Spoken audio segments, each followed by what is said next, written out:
אנחנו מאמינים בני מאמינים, אנחנו מאמינים בני מאמינים, ואין לנו עמים להישואל, ואין לנו עמים להישואל, אוי אלו אלו על אבינו, אלו אלו על אבינו, אבינו שבשמיים, אנחנו מאמינים בני מאמינים, ואין לנו עמים להישואל.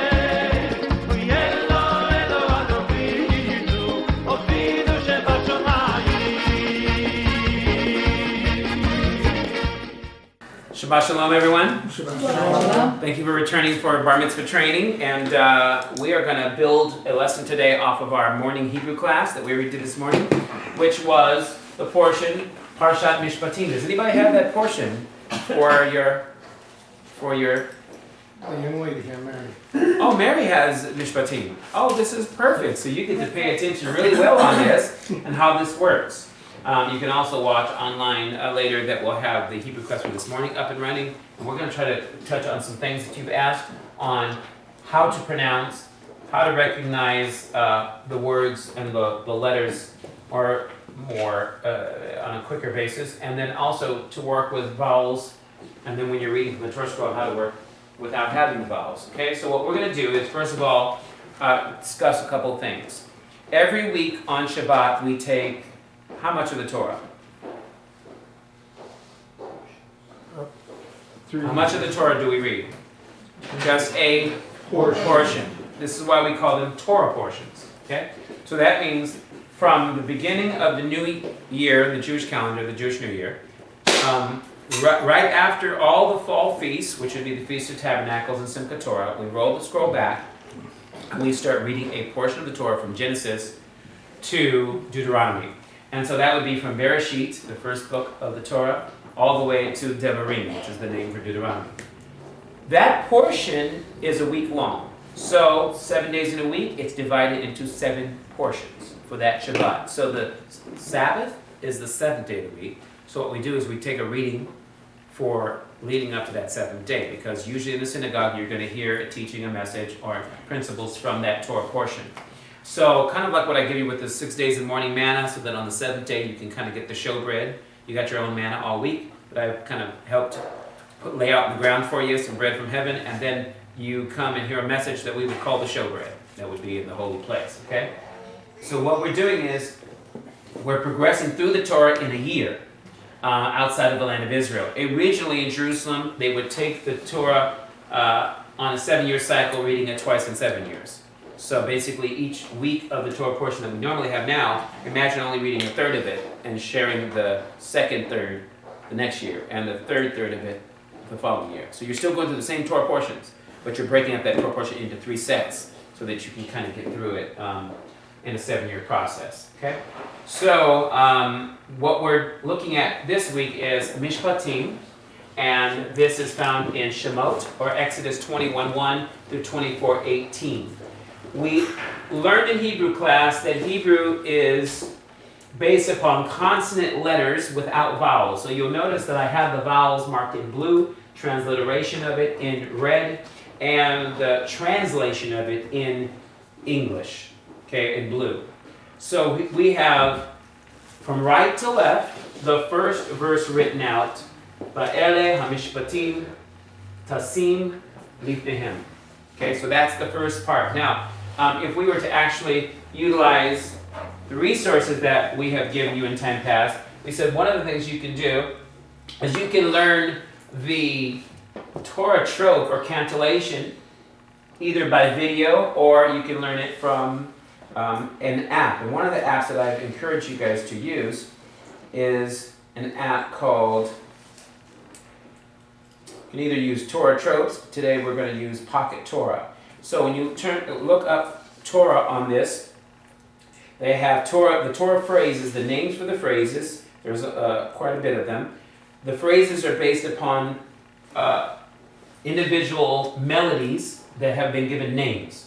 And so they'll usually put them in a phrase. So the first phrase, set 1, will have 4 different options, and they might take 2 of the melodies, or 3 of the melodies, or up to 4 of the melodies. This first one, I'm going to play it for you, and hopefully the video will be able to pick this up. The first one is two of the melodies. It's going to be tivcha and et nachta. The second will add munach in between.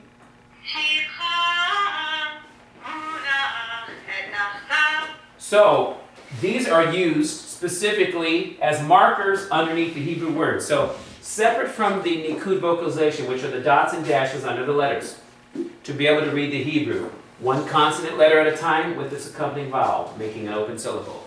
Or, in this case, a consonant letter with a vowel underneath, with an ending consonant to make a closed syllable.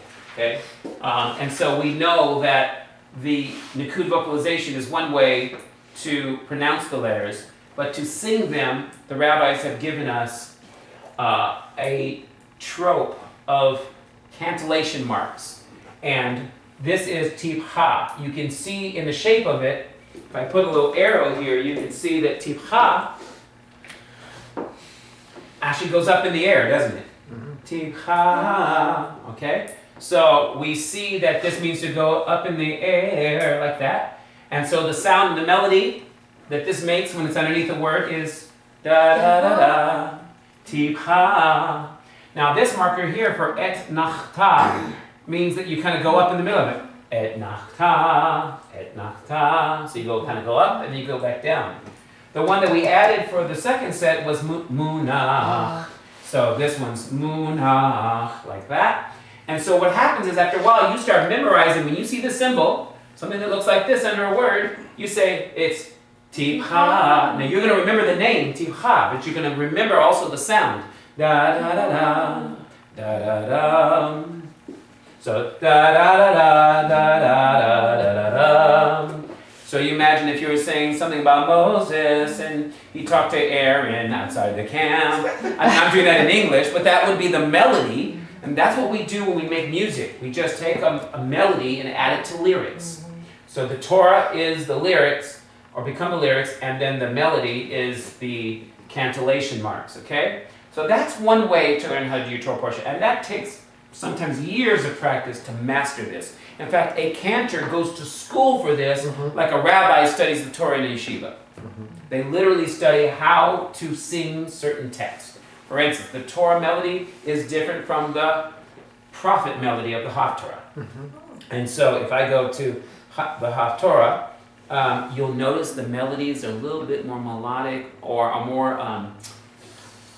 monotone. I want to say, what's the term for a sad melody? Melancholy. Melancholy. It's almost like the prophets are crying out, wooing Israel back. So here's the Torah singing joyfully that we're going to get out of Egypt, go to the Red Sea, the Sea of Reeds, Yam Suf. We're going to get to the Promised Land. But then the prophets are kind of sad and they're singing, trying to sing Israel back to God. So you'll hear a little different sound. So for the prophet reading.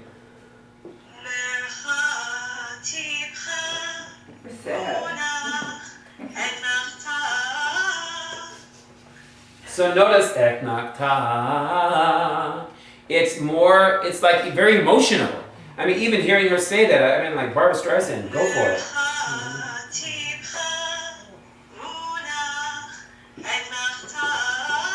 You hear the wooing going on. It's like the sound of the shofar that sometimes can make this wail of a sound, like begging Israel to come back to God in complete teshuvah. And so, even though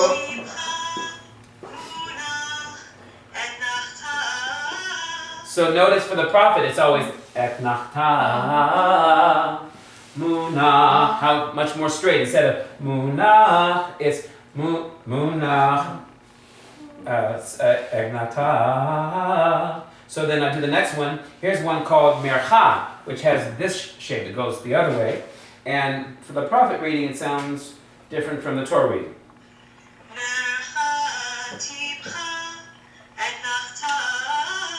But notice it's always the same melody for eknachta. The symbol is the same. But they've just learned a different melody for the prophet reading compared to the Torah. Okay? So, last one. Okay, so this is a great way to be practicing the naming of it, of the melodies, all just wherever you're at.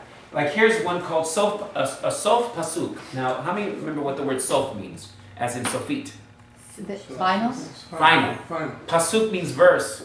So final verse. The final verse. So this is how it sounds at the end of a verse.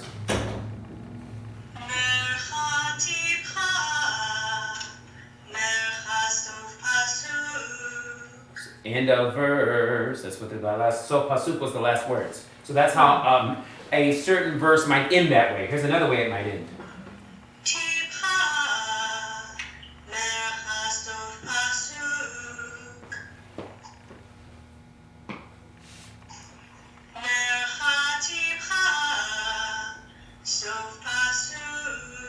The only difference between those two is there was the tivcha mercha, and this was mercha tivcha. So they switched the first two words, melodies around.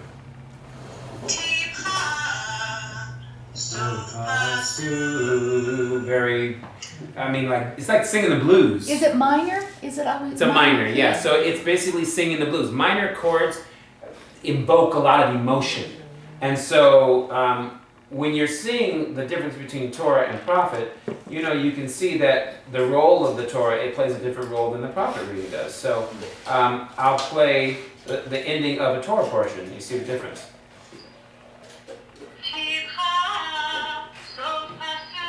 So pasu, how happy, da da da, there you are. That's the end of the verse. That's how they're saying. And here it is. It's almost like it calls for that.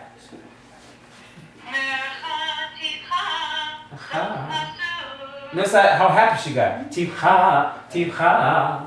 So it's funny how when it's got the mercha, tivcha. So we have tivcha et nachta, and then we have tivcha munach et nachta. But it's mercha, tivcha. So basically, each time they play it, the concept is to get to the term sof pasuk, end of verse.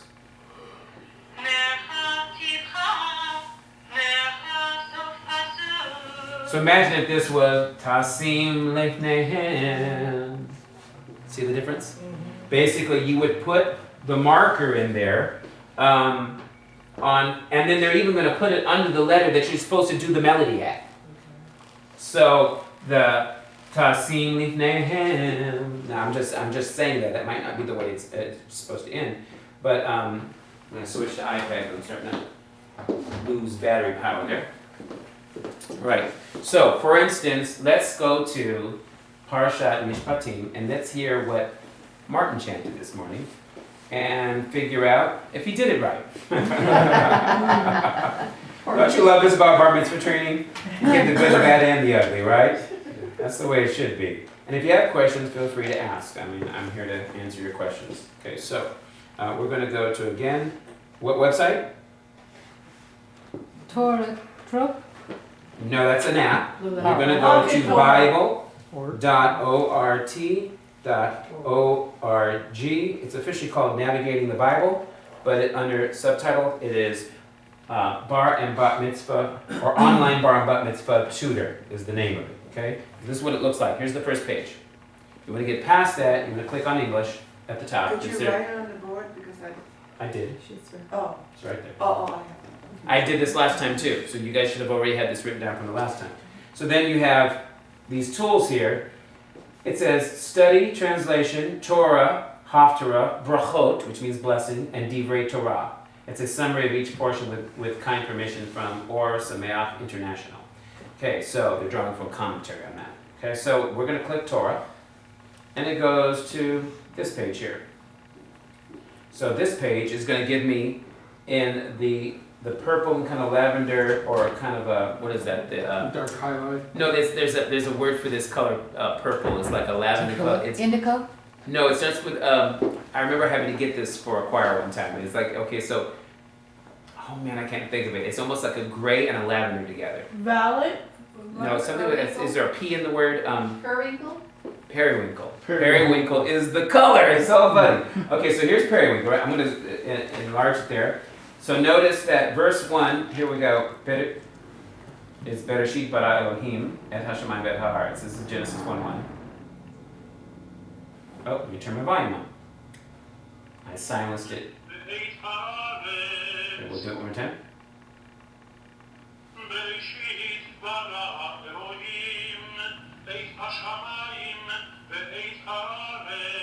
Bereshit bara Elohim et hashamayim ve'et haaretz. So you could just practice that over and over again. That's one level of learning.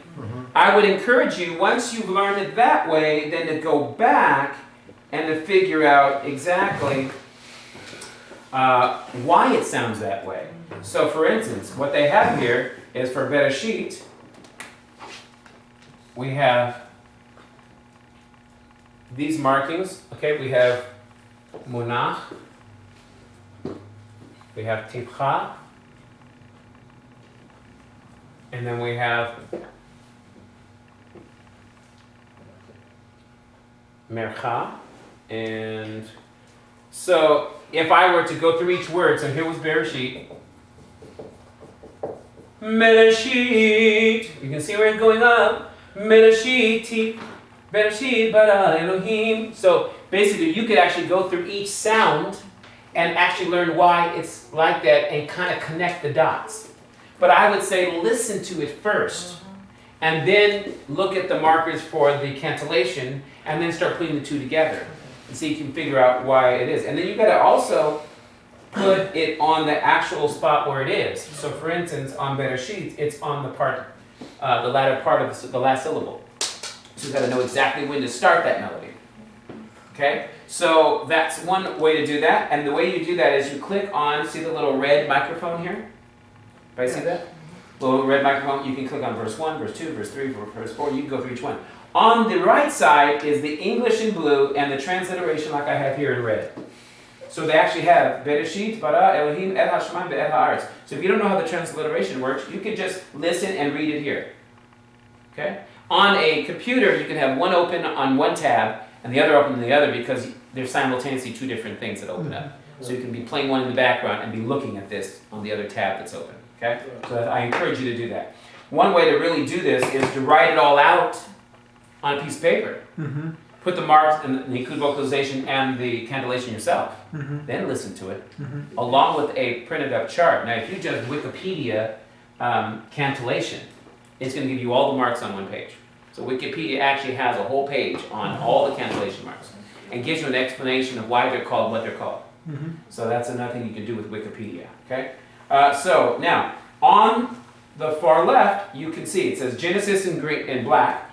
But it starts with Bereshit, which is the highlighted one, so it's in bold. And then Noach, Lech Lecha, it goes down the line. So I have to click on Exodus to pull up just the portions for Exodus. And I start with Shemot, Vayera, Bo, Bishalach, Yitro, Mishpatim. So here we go. We're looking at Mishpatim. And you will see that basically what I have there, verse by verse, is what's in that blue or violet color and the periwinkle. And then if you go here underneath it, the same verses without any points, in the way it looks like in the scroll. So they want you to be familiarized the way it looks in the scroll, with the crowns and the markings, the jots and tittles of the Torah that will not pass away. They're actually going to show you the way it looks in the Torah so you can be practicing, not with vowels above, without vowels below. So Ariel, notice that's what this website will do if your parents pull this up for you. You can see it with the vowels here in the color, and without the vowels the way it looks in the scroll, and practice. Well, you can print this page up too. Right. Take it with you wherever you go, and just keep it with you in your Bible, and just constantly look it up, and every once in a while just practice it, over and over again. Then you can actually, I believe there's a way to download the melody or play it on your phone and be listening wherever you're going. So you can just get this verse in your spirit. I think more like an MP3 player.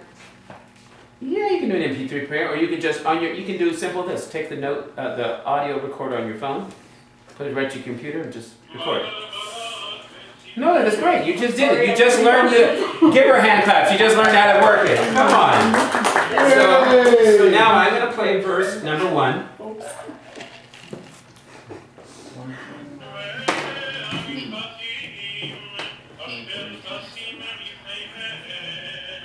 So we have here So wait a minute. We have. I'm going to play again.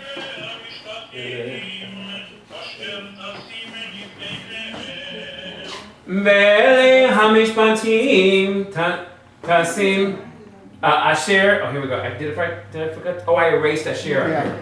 That's what happened. So let's just put asher here. Tasim. And then lifnehem. Lifnehem. Okay?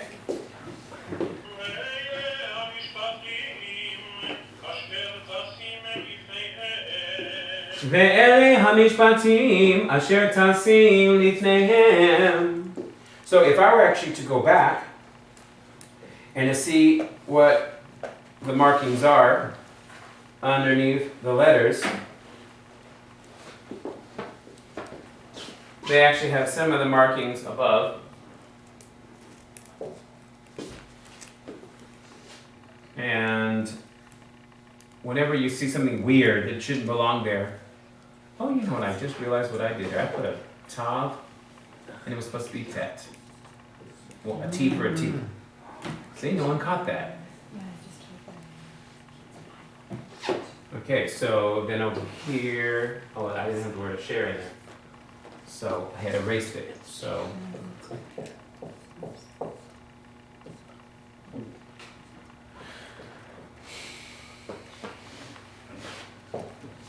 Okay, so we have a share, and then we have here.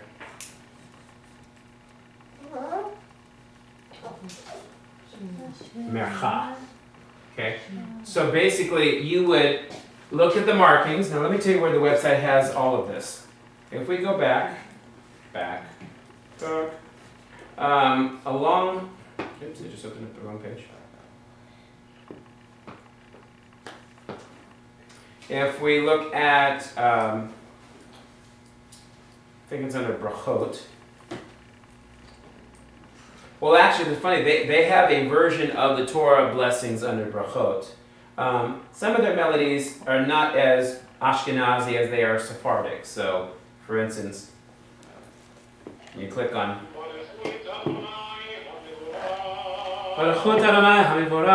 that's pretty much the same. Switch to the congregation.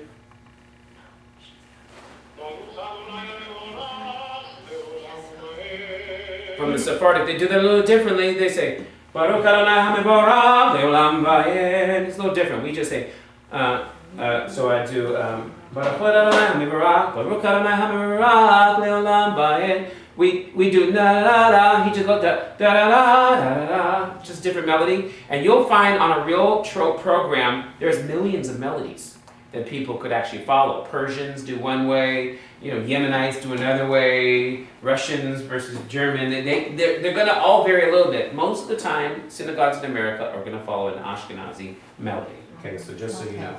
All right, so let's go back. There's one other area I want to show you.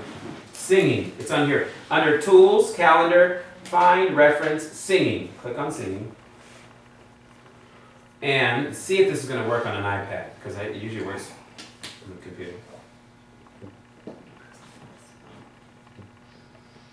It might expect me to download the melody, so I'm not sure if it's going to play it for me. Let's see.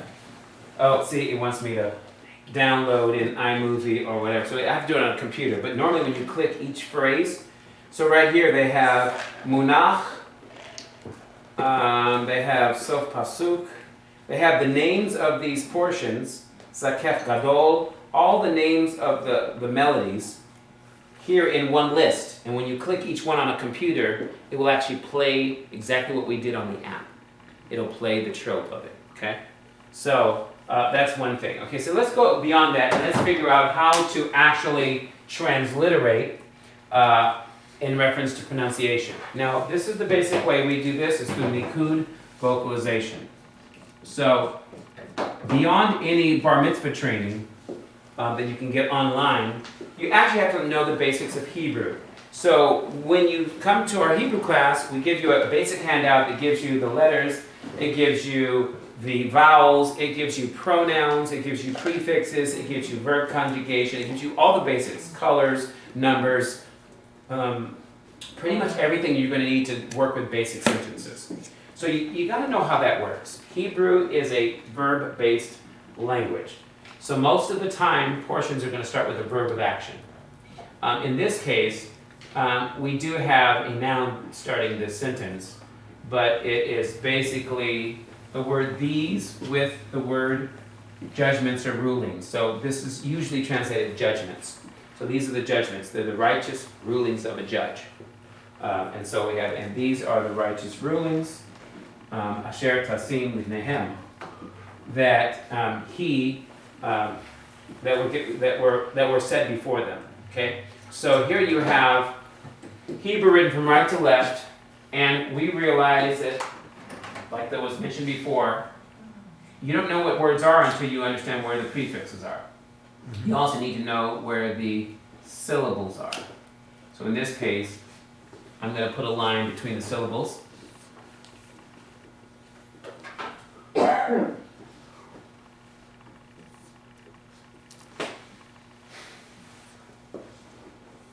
Now, let's see if we can figure out why I put red lines where I did. Okay? So what's the first letter here? Vav. And that would be a consonant, and how would it sound in English? It would be ve, based upon the Nukud vocalization underneath it. So let's start with basics. All I know is right now it's an English V. I don't know what vowels underneath it until you tell me. If you look in your vowels, you'll see that any form of dots underneath the letter, multiple dots, is usually like multiple eggs. It's an S sound. So if you looked at that, you just said those are a lot of dots there, a bunch of eggs. It's probably going to be an S sound. So you put the V and the E together, and you made a syllable already. So the minimum amount to make a syllable is just a consonant with its vowel. So here's the consonant letter, there's a vowel underneath. Okay? So I put a line, because this is an open consonant. So I don't worry about the word, I just worry about sounding this. Everybody sound that. That's all you need to know. You just made a syllable. Give yourself a hand clap. Now, let's do another one. So we know basic, I need a consonant with a vowel. What's the next consonant? Aleph. That's the next name of the consonant. Does it have a sound? No. It is silent. What does that mean? It can morph into multiple sounds. That's all we're saying about it. So we know that, again, we have two dots underneath, just like we had before. And even though they're shaped differently, on the basic level, we know they're eggs. So what sound do we have for eggs? Eh. So go ahead and give me the next sound. Eh. So far we have ve, and then we have, so wait a minute, is this an open syllable? Yes. Yes it is. Yes. Because this is a consonant. But it's given sound, since it's silent, through the say right there, the two dots. So it's actually ve, right? And you stop it, that's an open syllable. What about the next one? So we have a consonant, the lamed, that's giving us the L. And then we have multiple eggs again. This one's called sagol, ele. And of course we have the dagesh in there. Just let's not try to learn that today. Okay, so we have the dagesh inside the lamed, but we have the sagol underneath, and then it's followed by what? Okay. So ve'ele. Now it just happens to be that this is not a closed syllable, even if it has a consonant at the end. Why? Because the hey is being used as part of the vowel. It is this sound here, E-H. It's really just the sounding of that vowel. It's not used like a ha. So it is not considered closed, because say that. Ve-ele. Mouth is still open. So it's an open syllable. So you got three open syllables. So ve-ele. Ve-ele. So look at the marks. Ve-ele. Hamishpatim. So ve'ele tells you the accent where they go. Ve'ele. So basically it's on this whole thing right here. Probably because if they were to put a marker down here, it would confuse you with the vowel. So it sticks up there. Ve'ele. You see it's like jumping off looks like it's jumping off a little platform there. So ve'ele. Ha by itself. And that's not where the melody really changes. Ha, mish, pa. It's all the same. Ha, mish, pa. No change in sound, right? Ha, mish, pa, team. So this marking here gives me the team. So, Va'ele hamishpatim asher tasim lifnehem. So what I have is two things going on. I have the nikud vocalization and I have cancellation. So on the first level, just learn how to say it. Ve'ele hamishpatim. Now let me give you one other resource. The other resource we're going to use is just to learn how to pronounce the letters when speaking. So this website, everybody got their pen? And it's easy for me because I just type in the word mechon and it immediately pops up from memory. So mechon, which would be this website here.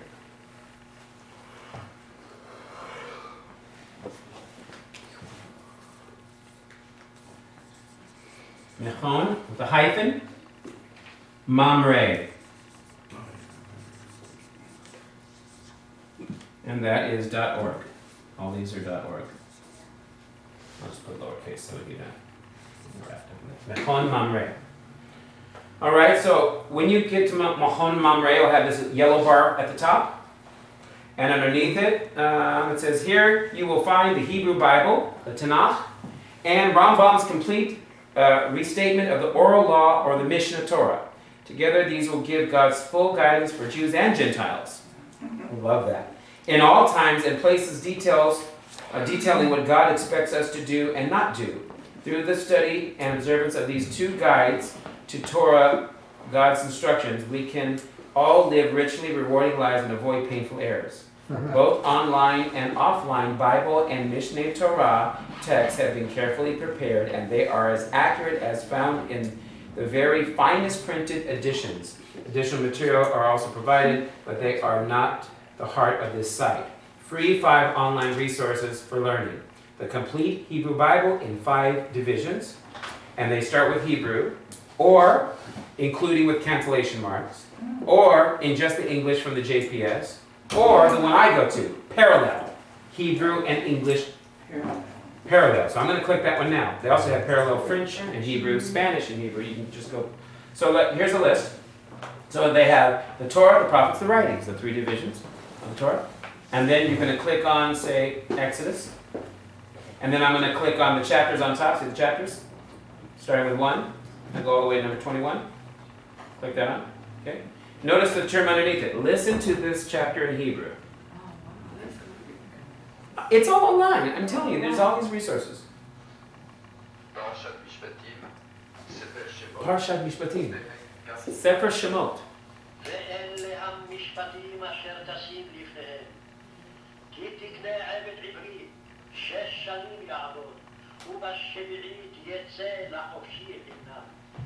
It's beautiful.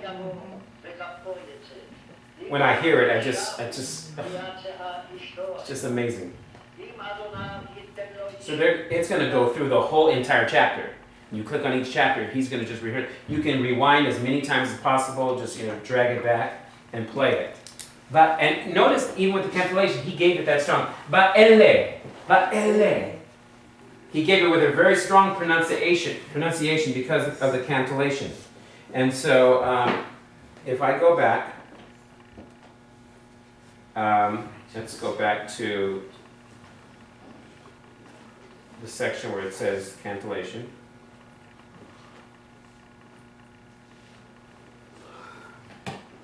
Oops.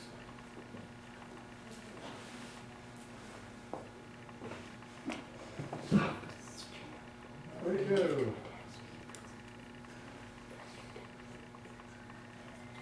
Go to the starting page here with cancellation marks. It's jammed. Oh, they put it in just Hebrew.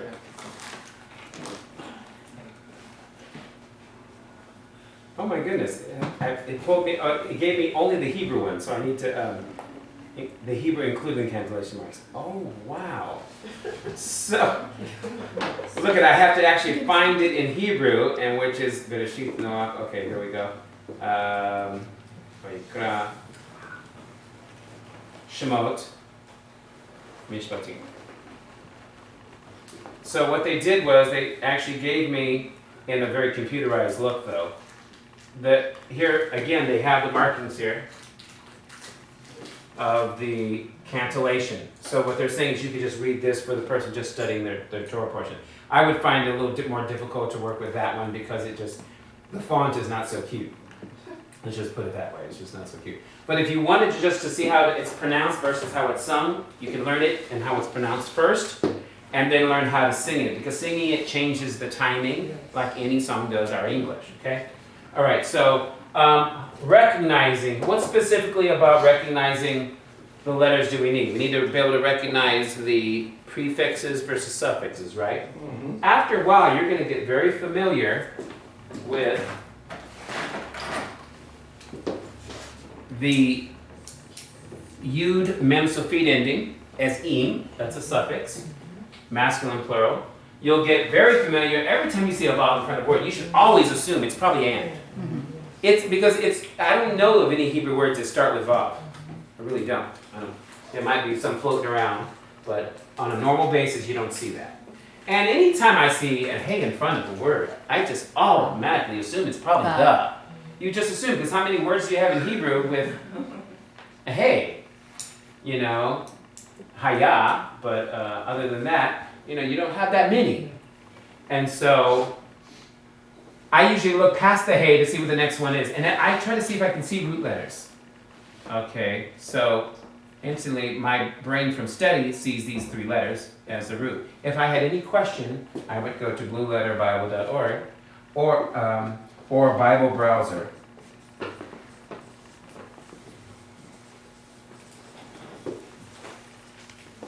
Bible browser, I believe it's .com.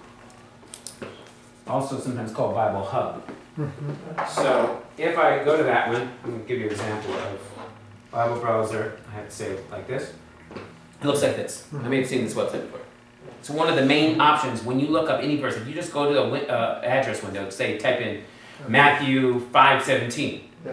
It's either going to be Bible Gateway, it's going to be Bible Study Tools, or it's going to be Bible Hub, or usually they call it Bible Hub.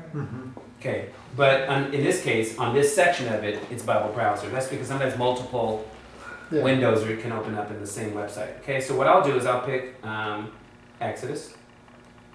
I'll pick chapter 21. And look at all these wonderful resources. I can click parallel. It'll give me the parallel of a certain number of versions. Okay. I like to use commentary a lot, and there are certain ones that lean towards a more Jewish perspective, like Gill and Clark. You'll see me use them in the teaching sometimes. Or Kiel and Bileci. Those are actually German Jewish names. Kiel and Bileci commentary. They draw a lot from Hebrew. One that you could use is the interlinear. Just like Bible, Blue Letter Bible has, here it is.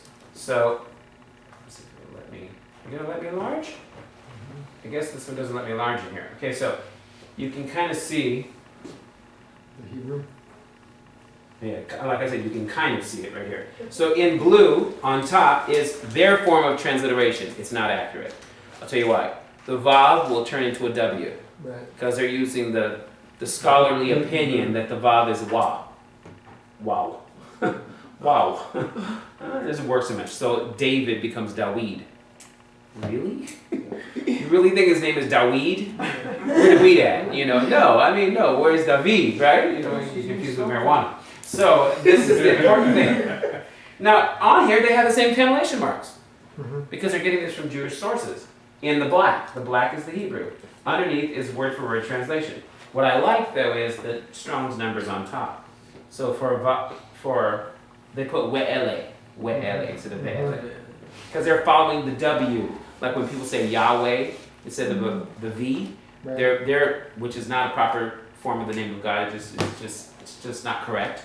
But it's what a lot of people feel is the closest thing. I'm not going to get into that argument, but the W is what's transliterated here. So what they do is, they even have Ethiopic on here that they're comparing it to on Brown, Drivers, and Briggs concordance. So they have ele, pronoun, plural, masculine and feminine, ele. Primitive pronoun, it says. Translated, former, one as the other, one of another, same, such, these, this, those. I mean, they're saying it gets translated different ways. The major concept is these.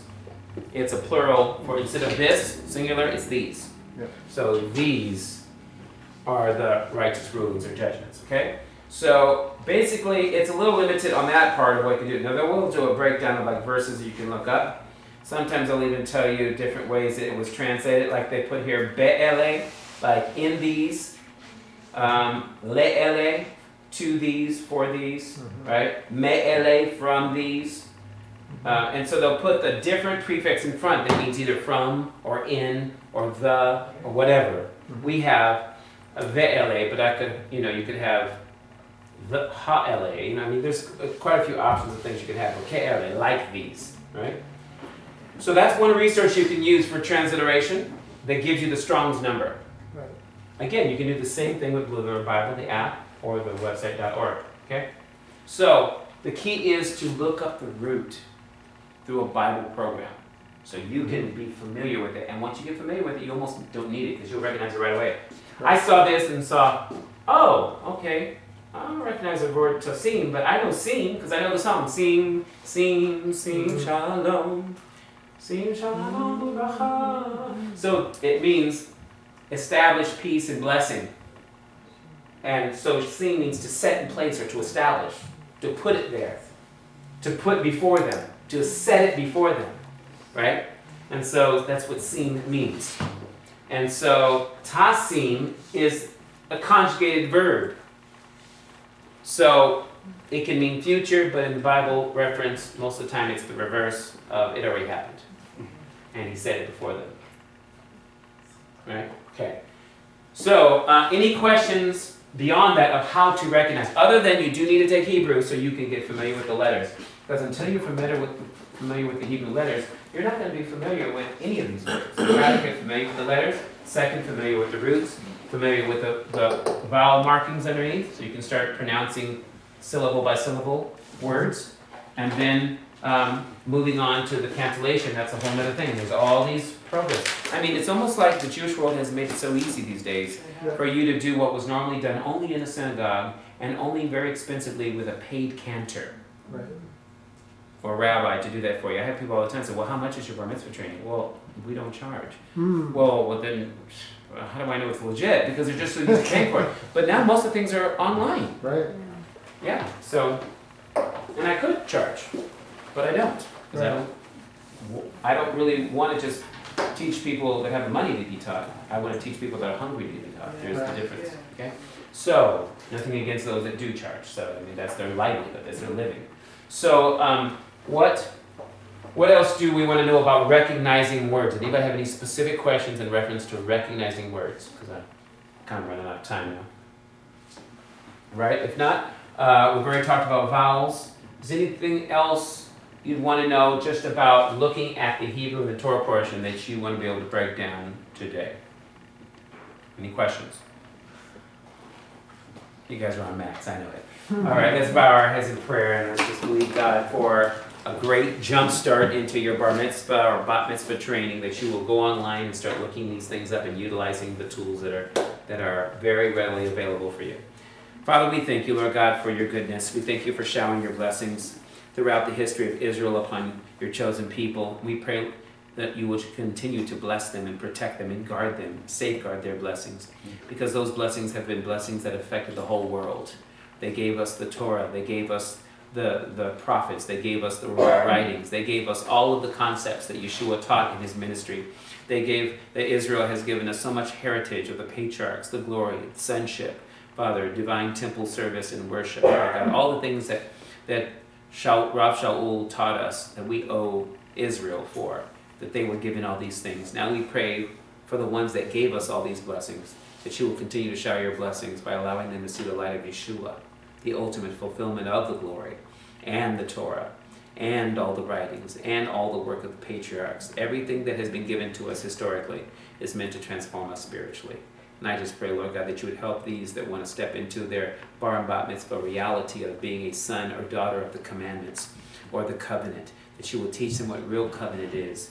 There is that need to study to show yourself approved under God. There is that desire to rightly divide the word of truth and know it from the original language and not be deceived by deceptive replacement theology or Bible colleges that might study more Greek than they ever do Hebrew, or just learn from pastors that really are not really trained in the Hebraic principles or thinking that your scripture requires. I just thank you, Lord God, that we are blessed with the ability to study together and grow together, and really as a community of believers, both Jew and Gentile, to look at the Word of God, even as Mechon Mamre, the website, gave us. It says this is for Jews and Gentiles to be able to use daily in their life. May we also use it daily as we walk in the footsteps of Yeshua. In Yeshua's name we pray. Amen. God bless you guys. Shalom.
Yeshua Meshachenu